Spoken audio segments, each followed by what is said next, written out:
Assalamualaikum warahmatullahi wabarakatuh. Kepada yang terhormat Ibu Menati Fajar Rizky, selaku dosen pengampu mata kuliah Statistik Humas, perkenalkan nama saya Suci Rahmat Raditi dari kelas A, Prodi Humas dan Komunikasi Digital, absen genap. Di sini saya akan menjelaskan penggunaan SPSS mengenai descriptive data, crosstabs, reliabilitas, compute data, dan regresi. Baik, mari kita langsung saja ke SPSS-nya.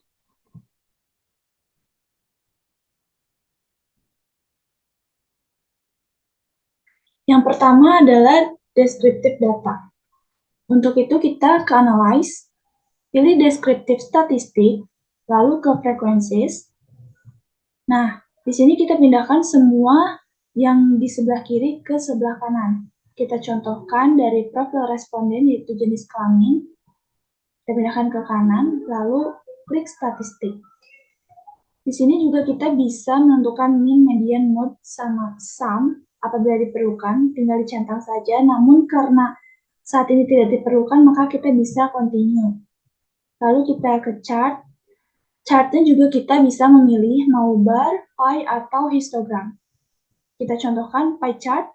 Dan chart values-nya juga kita bisa memilih antara frequencies dan percentage. Di sini kita contohkan frequencies, lalu continue, dan oke.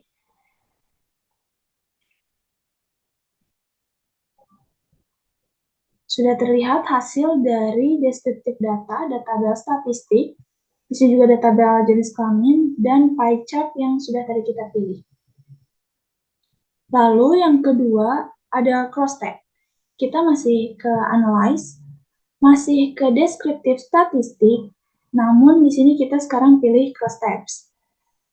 Nah, untuk crosstabs ini untuk profil responden. Di sini ada jenis kelamin dan angkatan sebagai profil respondennya. Kita pindahkan yang jenis kelamin ke row dan yang angkatan ke kolom. Lalu, oke. Hasilnya seperti ini. Sudah terlihat hasil dari crosstab ada cross tabulation table. Lalu yang ketiga adalah reliabilitas. Kita masih ke analyze, lalu kita ke bawah ke scale dan pilih reliability analysis. Nah, untuk ini kita shift page down semuanya. Kita pindahkan ke items, lalu pilih statistik. Di bagian descriptive score, kita centang scale if item deleted. Lalu continue, dan oke. Ini merupakan output dari reliabilitas, ada tabel cache processing summary, ada tabel reliability statistik, dan tabel item total statistik. Lalu yang keempat adalah compute data.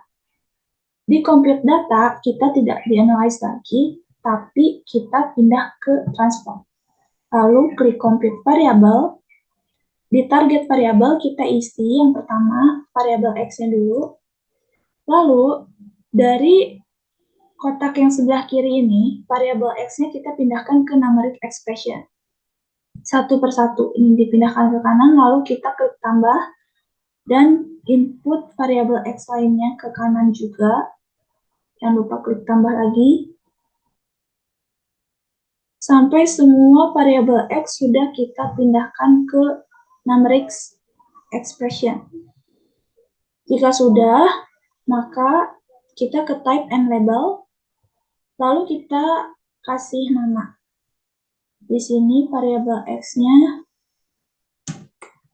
contohkan persepsi mahasiswa. Lalu continue dan oke.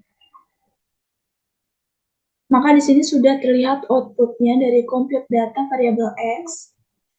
Lalu kita compute data variabel Y. Tahapannya masih sama, kita ke transform, compute variable. Ini kita ganti, target variabel X-nya jadi Y. Lalu numeric expression-nya juga kita hapus semua. Kita ganti ke variabel Y-nya. Kita pindahkan satu persatu ke kanan, tambah lagi. Sampai semua variabel Y-nya sudah pindah ke sebelah kanan, yaitu tabel numeric expression.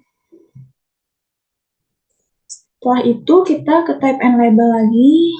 Ini namanya labelnya juga kita ganti, misalnya fasilitas. Lalu continue. Oke. Nah, di sini juga sudah terlihat output dari compute data variabel Y. Kita kembali ke SPSS. Dari compute data tersebut juga terlihat dari data view. Seperti ini. Lalu, setelah compute data yang terakhir adalah regresi. Kita kembali lagi ke analyze, pilih regression, lalu yang linear. Nah, untuk yang linear, kita ada dependent dan independent. Di dependent kita isi variabel X yang sudah kita labeli tadi, ada persepsi mahasiswa. Di bawah kita pindahkan, lalu yang di independennya kita masukkan variabel Y-nya.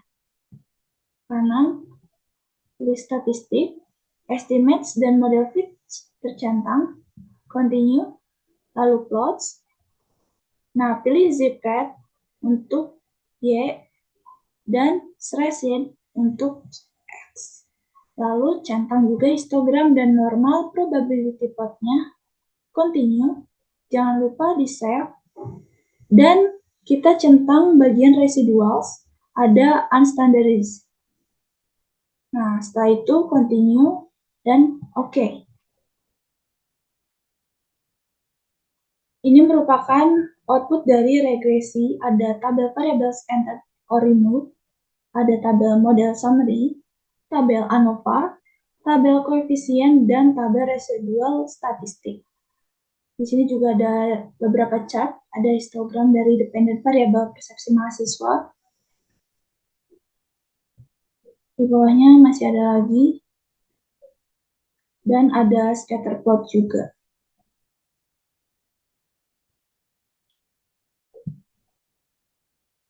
Baik, itu saja yang bisa saya sampaikan. Kurang lebihnya mohon maaf. Wabillahi taufiq wal hidayah. Wassalamualaikum warahmatullahi wabarakatuh.